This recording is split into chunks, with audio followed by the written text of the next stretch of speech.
नमस्कार दर्शकों, स्वागत है आप सभी का आपके अपने चैनल पर। मैं रत्नेश पांडे, हमारे साथ है बातचीत करने के लिए ex IPS Amitabh Das sir. देखिए, sepak takraw world cup 2025 Pataliputra sports complex और कल का दिन कोई भूल नहीं सकता है। बिहार के मुख्यमंत्री नीतीश कुमार की हरकतें और जिस तरीके से उन्होंने राष्ट्रगान का अपमान किया, इस अपमान के बाद आज पूरे दिन भर बिहार की राजनीति गर्म है। सिर्फ बिहार ही नहीं, पूरे देश भर में तमाम जो विपक्षी पार्टियों के नेता हैं वो कह रहे हैं कि नीतीश कुमार को जेल भेजना चाहिए, नीतीश कुमार को 3 साल की सजा होगी। तो क्या नरेंद्र मोदी, अमित शाह नीतीश कुमार को जेल भेजने की तैयारी कर रहे हैं? क्या सच में नीतीश कुमार अब फंस चुके हैं? चलिए इस विषय पर बातचीत करते हैं। अमिताभ दास सर हमारे साथ मौजूद है। सर, क्या प्रावधान है, पहले तो यही बताइए राष्ट्रगान के अपमान का। देखिए, प्रावधान तो बहुत तगड़ा है। 1971 में ही बना था नेशनल ऑनर्स एक्ट, और उसके तहत तो राष्ट्रगान के अपमान के लिए 3 बरस की कैद की सज़ा है, और इसके अतिरिक्त आपको जुर्माना भी लग सकता है, और यह दोनों लग सकता है, जुर्माना भी और कैद भी। तो है तो बहुत कठोर प्रावधान, लेकिन बिहार में तो अंधेर नगरी है। कायदे से तो अब तक पाटलिपुत्र थाना में जो भी थाना प्रभारी है उनको अपने बयान पर एफआईआर कर देना चाहिए था, प्राथमिकी कर देनी चाहिए थी, है ना, अभियुक्त बना के पलटू राम को। लेकिन यहाँ तो सरदार पटेल भवन में ही अभी भूकंप आया होगा, सब लोग भाग रहे होंगे इधर उधर, तो क्या होगा। देखिए, पूरा मामला दर्शकों को मैं बता दूं, कल यानी 20 मार्च की बात है। पटना में एक पाटलिपुत्र स्पोर्ट्स कॉम्प्लेक्स है जहाँ खेल कूद के आयोजन होते हैं। वहाँ एक सेपक तकड़ा एक खेल है जो मूल रूप से मलेशिया का खेल है, लेकिन अब धीरे धीरे दुनिया भर में लोकप्रिय हो रहा है। तो उसी का विश्व चैंपियनशिप का उद्घाटन था, और मंच पर सब लोग थे, पलटू राम थे, बाकी गण्य-मान्य लोग थे, और राष्ट्रगान गाया जा रहा था।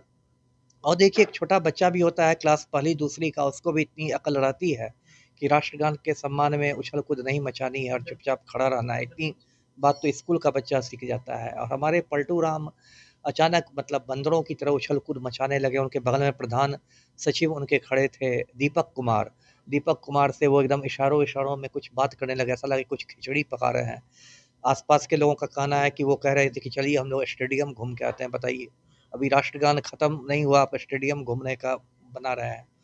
और उसके बाद दीपक कुमार भी थोड़ा असहज हो गए कि ये क्या हो रहा है। उसके बाद हम लोगों ने देखा कि पलटू राम मतलब किसी अदृश्य शक्ति को प्रणाम कर रहे हैं, अभिवादन कर रहे हैं। अब किस शक्ति को कर रहे थे अभिवादन, वो भी कोई नहीं जानता है। पत्रकारों को अभिवादन कर रहे थे, ऐसी चर्चा है। ऐसी चर्चा है, इसलिए मैंने कहा अदृश्य शक्ति, क्योंकि वीडियो में वो नहीं दिखाई दे रहा है कि किसको अभिवादन कर रहे थे।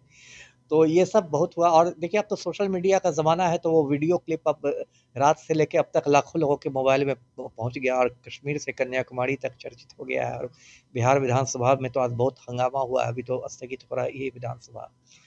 और विपक्ष काफ़ी हमलावर है। विपक्ष का कहना है कि राष्ट्रगान का ये अपमान नहीं सहेगा हिंदुस्तान। सही कहना है, इस तरह से मुख्यमंत्री करने लगे। और देखिए, ये चिंता की बात इसलिए है कि पहली बार ऐसा नहीं हुआ है।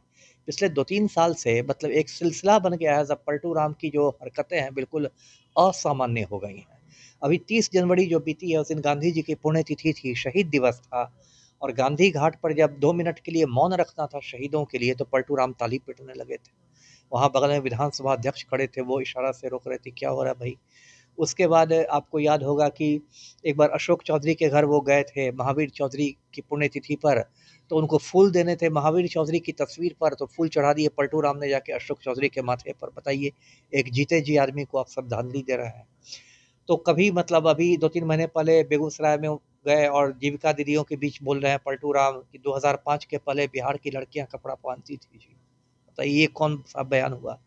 तो कभी देखिए, 2 मंत्रियों का सर टकराने लगता है। एक बार ये वीडियो भी वायरल हुआ था कि 2 माननीय मंत्रियों का सर आपस में टकरा रहे हैं। तो कभी बोलते थे लोकसभा चुनाव में कि हम लोग 4000 सीटें जीत रहे हैं। बताइए, लोकसभा में 4000 सीटें जीत रहे थे पलटू राम। कभी किसी का पैर पकड़ने लगते हैं, पैर छूने लगते हैं, तो कुछ लगता है जैसे कि बहुत गंभीर किसी मानसिक रोग से ग्रस्त हो गए हैं। और प्रशांत किशोर ने मांग भी की है कि डॉक्टरों की एक टीम को इनकी जांच करनी चाहिए और रिपोर्ट को सार्वजनिक करना चाहिए, क्योंकि हंसी मजाक नहीं ना है। 13 करोड़ लोग बिहार में हैं, 13 करोड़ बिहारियों के राज्य को आप क्या आप मुख्यमंत्री हैं, और आपकी दिमागी हालत ये रहेगी तब तो कोई आपसे किसी फाइल पर कहीं साइन करवा लेगा। और होता तो अब तक उन लोगों ने करवाया भी हो। किसको आप कितना हजार करोड़ का ठेका दे रहे हैं, है ना। ये तो लग रहा है कि आपका दिमाग ही काम नहीं कर रहा है। और बार बार कहा जाता है कि कुछ अधिकारी हैं, कुछ नेता हैं जिन्होंने इनको बंधक बना लिया है, तो वो तो कहीं कहीं से दस्तखत करवा रहे होंगे। ये तो बहुत विकट परिस्थिति है। कायदे से तो ये राष्ट्रपति शासन लगाने की स्थिति है। तो क्या इनकी हालत भी नवीन पटनायक जैसी हो रही है? नवीन पटनायक तो बेकार थोड़ा बदनाम हो गए। उनका तो एक वीडियो वायरल हुआ था, उसमें हल्का-हल्का उनका एक हाथ काँप रहा था। उसी को बिल्कुल बात का बतंगड़ बना दिया नरेंद्र मोदी ने और भाजपा ने कि देखिए इतना हो गया है। वो कोई बहुत गंभीर नहीं था, ठीक है? हाथ बुज़ुर्ग होने पर बहुत लोग का काँपता है, वो नहीं था। इनका तो मेन है कि इनका इनका मतलब दिमाग से पैदल हो गई, तो ज़्यादा गंभीर स्थिति है ना? हाथ काँपने पर तो आप राज्य तब भी चला सकते हैं, एक हाथ काँपे। लेकिन इनकी स्थिति तो ज़्यादा गंभीर हो गई, इनकी तुलना नवीन पटनायक से आप नहीं कर सकते। और इनको सोचना चाहिए। देखिए पश्चिम बंगाल में ज्योति बसु 25 साल तक सीएम रहे और फिर उन्होंने कहा कि अब मैं बुजुर्ग हो गया हूँ, मुझे आराम चाहिए। खुद इस्तीफा दिया उन्होंने, किसी ने हटा नहीं। ज्योति बसु का इतना बड़ा कद था, किसी की औकात नहीं थी उनको हटाने की, और उन्होंने बुद्धदेव भट्टाचार्य को सीएम बनवा दिया। तो उनसे ले अब नीतीश कुमार, ये तो एकदम लगता है फेविकोल लगा के चिपक गए हैं कि प्राण जाए कुर्सी ना जाए। और अपनी तो गरिमा इनकी तार-तार हो ही रही है, पूरे बिहार को इन्होंने शर्मसार कर दिया है, पूरा हिंदुस्तान हँस रहा है बिहार पर। सर लेकिन इनके आसपास के जो किचन कैबिनेट के मंत्री जी। हैं, वो ये कहते हैं कि नीतीश कुमार पर ये नियम लागू नहीं होता है, बुजुर्ग हैं नीतीश कुमार। अभी किचन कैबिनेट के लोग ऐसे-ऐसे मूर्ख और जाहिल लोग हैं, लोग क्या व्हाट्सएप यूनिवर्सिटी से इन्होंने कानून की पढ़ाई की है? अरे कानून स्पष्ट है कि मतलब ये राष्ट्रगान का अपमान करने पर 3 साल की सज़ा मिलती है, और कोई भी कानून हिंदुस्तान का होता है वो सब पर लागू होता है, 7 साल से छोटे बच्चों को छोड़ के, है ना? आप 6 महीना के बच्चा को आप गिरफ्तार नहीं कर सकते। 7 साल से छोटे बच्चों को छोड़ के कानून सब पर लागू होता है। ये जो बात बोली जा रही है कि बुज़ुर्ग हैं, ये तो व्हाट्सएप यूनिवर्सिटी वाली बात है। आसाराम बापू बुज़ुर्ग नहीं हैं, तो जेल में बैठे हुए हैं कि नहीं बैठे हुए हैं। तो ये सब देखिए व्हाट्सएप यूनिवर्सिटी से लोग कानून की पढ़ाई करेंगे ना, तो यही सब उल-जलूल बातें करेंगे। Sir Nitish Kumar Harvard university में जाएँगे भाषण देने के लिए, क्या कहिएगा?